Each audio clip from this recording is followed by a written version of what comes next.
في 4 أسئلة وقت ما بدأت أتعلم برمجة بنفسي كان نفسي حد يجاوبني عليهم. والسؤال الأول هو إزاي أتعلم البرمجة. السؤال التاني هو إزاي أختار المجال المناسب بالنسبة ليا. السؤال التالت هو إزاي أتعلم المجال ده بشكل صح. والسؤال الرابع هو إزاي أشتغل. طبعا بالنسبة للأسئلة دي أنا عشان أجاوب عليهم قعدت تقريبا أكتر من سنة. وشكرا لأشخاص كتير سألتهم ورحت اتعرفت عليهم في بعض الأحداث والإيفنتات. الموضوع ما كانش لطيف، ولكن أنا كان صبور وعندي فضول ان انا افهم، لان انا ما كانش في اجابه منطقيه. بحثت على الفيديوهات كتير، سمعت اراء ناس كتير من الاشخاص اللي بتعمل فيديوهات، ولكن برضو حسيت ان الاشخاص دول بيحاولوا يرضوك، بمعنى يقول لك ان البرمجه سهله، انت مش محتاج مثلا في الاي اي مش محتاج تتعلم رياضيات، حاجات كده بشكل او باخر. حاسس ان الشخص بيحاول يقول لك حاجه ترضيك او تريحك. فبكل بساطه في الفيديو ده هشارك إجابة الأسئلة دي، سواء أنت بقى في المرحلة الأولى لسه بتحاول تتعلم البرمجة، أو في المرحلة التانية اللي هو بتحاول تقرر إيه المجال اللي أنت تدخل فيه، أو في المرحلة التالتة اللي هو عايز تتعلم المجال بشكل كويس تحس إنك تعمل فيه حاجات زي المحترفين. أو المرحلة الرابعة اللي هو إنك أنت خلصت كل ده وعايز فعلا تشتغل. وفي نفس الوقت كل جزئين هيكونوا مرتبطين ببعض، بمعنى السؤال الأول هيكون مرتبط بالسؤال التاني. المهم خلينا نبدأ. بكل بساطة كده، لو انت بتفكر انك تتعلم برمجة فلازم في الاول اصلا تعرف تجاوب على السؤال هو ايه البرمجة. البرمجة بكل بساطة هو عالم مفتوح زي الجيمز كده، زي الحياة. لو انت مش عارف انت رايح فين انت مش هتتحرك. في فرق بين شخص عارف هو رايح فين، وفي فرق بين شخص عارف هو رايح فين. وبكل بساطة عشان تعرف انت رايح فين، اللي هو بالنسبة للسؤال التاني المجال، لازم على الأقل تاخد يوم محترم كده تجيب مجالات البرمجة اللي هم مش هيتعدوا 10 مجالات برمجة كأمبريلا كبيرة أو كشمسية كبيرة تحت كل مجال. يعني مثلا ال AI تحتيه الديب ليرنينج، الروبوتات، معرفش الماشين ليرنينج الأخ. ولكن لو أنت بصيت على مجالات البرمجة كلهم مش هيجيبوا 10 مجالات. فبكل بساطة هتدخل على كل مجال تشوف اقصى الحاجات اللي ممكن تحصل تحت كل مجال، وفي نفس الوقت تشوف نفسك، احساسك الداخلي اللي بيجيلك تجاه اي حاجه ده ما تستهونش بيه. فانت تشوف نفسك الحاجه اللي انت من جواك مستريح لها، تمام. وعلى اساس كده تقرر. انت شفت نفسك انك انت الشخص اللي قاعد قدام كلام بس كده على الشاشه وبيحاول يخترق الشبكات او يحاول يحمي ضد اختراق وكل الكلام ده، مثلا سايبر سيكيورتي. انت بتحاول تعمل حاجات مثلا انك تخلي الجهاز بتاعك يعمل حاجات معينه تلقائي نتيجة انك بتقول له حاجات او بتكتب له حاجات، مثلا ذكاء اصطناعي مثلا. بتحاول تعمل ابلكيشنات، او انت كان نفسك انك تعمل فيسبوك جديد مثلا، ويب، او ممكن ايه موبايل ابلكيشن. المهم بكل بساطة انت تشوف انت لاقي نفسك فين، بعدين تبدأ. لان المشكلة وده اللي انا هقول لك، البرمجة عشان توصل لمستوى محترم فيها تؤخذ بيه بجدية هتاخد وقت وهتاخد جهد، والموضوع هيكون ملل. الموضوع هيكون فيه اجزاء كتير هتكون ملل. المشكله في فكره الفيديوهات اللي الواحد بيسمعها، وانا للاسف تعرضت ليها، اللي هو حوار انهم بيحاولوا يسهلوا البرمجه وبيحاولوا يحسسوك ان الطريق وردي. دي اكبر خدعه. انت لو من البدايه عارف ان الطريق صعب مش هيكون في مشكله. اللي هو انا كده كده عارف ان الطريق صعب مش فارقه معايا. عامل زي انك انت واحد بتحاول تبني وتعمل فورمه، عارف انك انت هتدخل حرفيا تفشخ نفسك اوزان والكلام ده علشان توصل بالفورمه اللي انت هتوصلها. انت عارف كده فمش فارقه معاك ان انت تتقل انك تروح البيت جسمك مش فارقه معاك، ما انت عارف. ولكن انا لو قلت لك ده انت مش هتشيل غير 5 كيلو طول عمرك وهتعمل لك احلى فورمه، وبعد سنه مش حاسس باي حاجه، وبعدين تحس ان العيب فيك انت، رغم ان لا، انا العيب في الشخص اللي اعطاك المعلومه الغلط. فبالتالي انا بقول انك انت لازم تحس وتختار المجال على اساس ان تلاقي نفسك فيه قبل ما تبدا، لان الطريق هيكون بالشكل ده. تمام.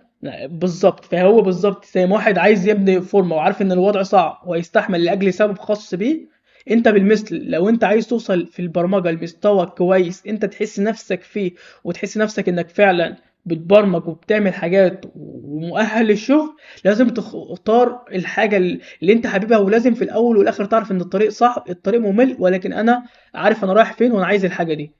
تمام تمام. ده بالنسبه للجزئين الاولانيين. الجزء بقى الثالث والرابع مرتبطين ببعض، حوار انك ازاي تتعلم المجال بشكل صحيح. عايز اقول حاجه وممكن تكون صريحه وتزعل. معظم الكورسات اللي انت شايفها على الانترنت تما، اللي هي على اليوتيوب، اللي هي حتى على يوديمي، اللي هي حتى في كورساتها شخصيا، كلها مجرد توصلك كانتر ليفل. حتى الحاجات اللي هي بتبقى مكتوب ادفانس دي بتكون برضو يعتبر يعني الادفانس اللي بتشوفها دي اصلا يعتبر جونيور. الايه اللي هو والتانية معظمها انتر ليفل، واللي مش فاهم انتر ليفل ده اللي هو يدخلك على المجال. تمام. ومعظم الكورسات اللي هي خاصة في مصر، انا مش عارف دنيتكم ايه، بيكون بيعلمك اساسيات المجال. ف... فالكتبايه بقى بتاع حوار مثلا، ما نفرض انه يحاول يضحك عليك ويقول لك ايه، انت مش هتحتاج انك تتعلم الرياضيات في الذكاء الاصطناعي عشان ايه تعرف تشتغل بيه. انت هو على فكره اقول لك حاجه، هو على فكره صح، ولكن هيحطك في مكان الناس كلها عارفه بتعرف تعمل اي حد لسه بيقول بسم الله الرحمن الرحيم في البرمجه ممكن يعمل الحاجات البسيطه دي يتعلمها في شهر. فبالتالي المنافسه بتكون يعني بص ليفل التنين متوحش. ولكن وقت ما انت توصل في اي مجال لمستوى عالي جدا، مستوى متقدم جدا، فاهم الدنيا، فاهم الرايح، فاهم الجاي، فاهم الداتا ستراكشر، فاهم الالجوريزم الخاص بالمجال، في حته انك يعني طبعا انا مش بتكلم برضو نقطه تانية هتكلم فيها في نقطة التعلم الصح، انك تروح تتعلم لي الجوريزم وداتا ستراكشر بمثلا سي بلس بلس، وانت في هتخش على الذكاء الاصطناعي وهتركز على بايثون، ومش هتروح تتعلم طب بدوفر وقت واخش اتعلم داتا ستراكشر وفي نفس الوقت الجوريزم بايثون اللي انا هستخدمها في المجال بتاعي. حاجات كتير يعني. عارف الفكره كلها اللي انا بشوف قدامي للاسف استيريوتايب، بمعنى حاجه بقت بتتكرر والناس ما بتتسالش فيها. حوار انك عشان تتعلم البرمجه تروح تتعلم حاجات مختلفة خالص بعيدة عن المجال اللي انت اصلا مختاره، وبعدين ترجع للمجال اللي انت مختاره وتعيد تتعلمها من اول وجديد بالشكل اللي مناسب يعني لان انت لو انت فكرت انك تدخل مثلا مجال زي الذكاء الاصطناعي، خلينا نتكلم، عشان تدخل في مجال زي الذكاء الاصطناعي محتاج تطور نفسك في الرياضة ومحتاج تطور نفسك في البرمجة. البرمجة طبعا بايثون هتخش تتعلم، انا طبعا بتعلم من الكتب لان انا لقيتها شاملة. بعدين هتخش على الاوبجكت اورينتد، بعدين طبعا الداتا ستراكشر والالجوريزم، وبعدين هتخش بقى على المكاتب اللي هي بتستخدم في الذكاء الاصطناعي، في مكاتب أولية وفي مكاتب بعد كده ثانوية. المهم طريق طويل، في مفيش حد شرحه بشكل كامل. فطبعا انت ممكن الموضوع بالنسبة ليك في الأول خش فيديوهات، أو أنا ممكن أتكلم على طريقة بسيطة جدا. ممكن لو حد مش حابب انه يتعلم من الكتب، رغم ان انت في الاول والاخر هترجع تتعلم من الكتب، ودي كلام من الاشخاص اللي انا اللي وصلوا خلاص، يعني اللي انا شفتهم وصلوا وما شاء الله عندهم سي تي او ما اعرفش اللي هم الحاجات العاليه دي، اللي عندهم خبره 20 سنه و30 سنه. دي صراحه الاشخاص اللي سمعت منهم اكتر حاجه، مش اشخاص عاديه زيي وزيك. انا صراحه انا اقول لك، انا مهما افضل اعيد وازيد عشان كل الكلام اللي انا بقول لك ده هجيبه من فين غير من اشخاص انا سالتهم. فالمهم، فبكل بساطه ممكن بكل بساطه تبحث عن كتاب زي ده. تمام. كتاب زي ده انت مثلا عايز تتعلم بايثون، تخش تشوف ايه الفهرس بتاعه كبي دي اف مثلا، وتجيب المواضيع شوف بقى مين اللي شرحها. انت في الغالب اصلا معظم الحاجات بتلاقيها متنطوره، ولكن الكتاب على الاقل الفهرس هيديك خريطه واضحه عشان لو انت تتعلم الاساسيات بتاع بايثون محتاج تتعلم واحد اتنين تلاته. اخر حاجه الكتاب ده ماشي معاك واحده واحده لحد ما يوصل اخر حاجه. حتى في التستنج بيديك بعض نبذه عن المكاتب. وفي نفس الوقت على فكره في 3 مشاريع. لو انت عايز مشاريع في بايثون الكتاب ده فيه 3 مشاريع: لعبه، وحاجه بتاع اللي هو بتاع الداتا اناليسيز او الداتا ساينس، واخر حاجه موقع ببايثون. المهم بعد كده فانت بتخش على الاقل تجيب اي الكتب الخاصه بالمجال، مثلا زي ما احنا اتكلمنا، تخش على الفهرست تشوف الحاجات اللي في الفهرست تتعلمها، تمشي على السيل الفهرست لكل حاجه. خلصت بايثون اوبجكت اورينتد، خلصت اوبجكت اورينتد تخش على داتا ستراكشر والجوريزم وهكذا. تمام. تمام. اخر حاجه طبعا اللي هي الشغل بكل بساطه. حاول مش حاول، ده لازم تدور على اشخاص تعمل معاهم مشاريع. المشاريع المشتركه بتكون مميزه اكبر من اي حاجه، بحيث ان يعني ولنفرض انا شغال في الاي اي، انت شغال في الويب. انا جات لي فكره ان اعمل حاجه بس محتاج حد في ويب، فانا وانت كلمتك رحنا عملنا المشروع مع بعضينا. حطيت المشروع ده في السي في بتاعي، وانت حطيت المشروع في السي في بتاعك. ايه اللي حصل هنا؟ بكل بساطه انا لو حد اختارني انا على اساس المشروع اللي انت اشتغلت معاه فيه، وهو كان مثلا لحسن الحظ كان محتاج هو حد فشاف شغلك نتيجة ان انا كنت بقدم، انا اللي بقدم، فبالتالي ايه، قال لي طب هو مين اللي كان عامل معاك ده؟ فقلت له ده كذا، فرحت اتواصلت معاك وقلت لك تعالى، مصلحة. فبالمثل كل ما عدد الاشخاص اللي بيشتغلوا في مشروع، انا مثلا اي انت ويب، ما اعرفش مين سايبر سيكيورتي، حد تاني كان موبايل ابلكيشن، فكل ما العدد هيزيد في الحوار المشروع اللي انت هتشتغل فيه، حتى لو كان اوبن سورس اللي هو حاجه كده فور فن مش شغل لحد، كل ما يكون انت اكنك انت بتزرع زرع، وفي نفس الوقت بتفاليديت، لان انت وقت ما يكون معاك انا اكتر من حد وكل واحد مسؤول عن حاجات كبيره، الحاجه بتطلع بشكل يظهر فعلا كفاءتك.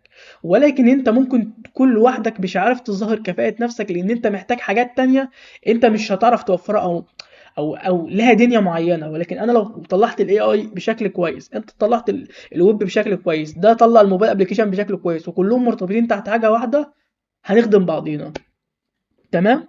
وبس ده المختصر. فانت وقت ما هتعمل المشاريع، ووقت ما هتهتم، ووقت ما تتحرك، وقت ما هتبدأ تظهر، وهتبدأ تظهر، وهتبدأ تظهر، وقت ما انت وقت ما تقدم في السي في والشخص يخش على المشاريع ويشوف دنيتك، مش هيعرف انك انت شخص عادي. تمام. وخلي بالك ان الحوار خاصة الجزء الخاص بالبرمجة، الجيت هاب وقت ما بيدخلوا ويشوفوا طريقة كتابة الكود، وانا بقى مش بتكلم عن الكود يعني، انت حتى وقت ما هتكون متقدم شوية هتعرف ان معظم الكورسات اللي انت بتشوفها على اليوتيوب محدش اصلا وصل لحوار كود متقدم، اللي هو حاجه كتابات في الكود كده انا شفتها الاول كنت مستغرب ايه هي دي، بايثون اللي كل، يعني انا شفت طريقه مثلا لكتابه الليست غريبه جدا، انت بتكتب فانكشن جوه الليست وبتعمل حاجات كده يعني غريبه، انا دلوقتي بقيت بعرف اعملها. تمام. ولكن انا الحاجات دي كنت بشوفها في حاجات متقدمه او في بعض الملفات بتاع الجيت هاب بالنسبة للحاجات اللي أنا مهتم بيها. فبالمثل أنت وقت ما تتحرك، وقت ما تشتغل، وقت ما تعمل مشاريع، مستواك في الكود، مستواك في الحاجات الزيادة اللي أنت بتتعلمها، مستواك. والكتب طبعا هتساعدك كخريطة ليك للحاجات اللي أنت محتاج تتعلمها أكتر وأكتر وأكتر، وتتعمق أكتر وأكتر وأكتر. كل ما وقت ما حد هيدخل هيبص، هيعرف قد كيف أنت واصل. تمام. قد كيف أنت مش عادي. وده المختصر. وبكل بساطة أنا في جروب أنا هعمله هيكون عبارة عن أشخاص، اللي هو الجروب باختصار كده اسمه نو ليميت، شغال فيه دلوقتي بعمله، هيكون عبارة عن تجمع للأشخاص اللي هم بيتعلموا البرمجة. ولكن الجروب يعني بشكل خاص مش انه يعلمك البرمجه، لا، احنا بكل بساطه انا شغال بعلم نفسي وانت بتعلم نفسك، ومعرفش دي بيعلم نفسه. انا ممكن اقول اشارك اللي هو حوار الرود ماب بتاعتي، او لو مصادر تعلم، ولكن مش هقعد مثلا اعلمك، مش هعلم حد من الصفر مثلا، لا، كل واحد مع نفسه. ولكن وقت ما احنا نيجي نعمل مشاريع نكون مع بعضينا، والله يا جماعه انا بعمل مشروع 1 2 3، كنت محتاج حد ويب معايا، حد جاي، تمام، وهكذا بقى. فده لو انت يبقى اعمل اشتراك مثلا، وانا هنزل فيديو عن الجروب ده بشكل كامل، وندخل فيه ونظبط دنيتنا. وبس بالتوفيق ليكم يا رب. مع السلامة.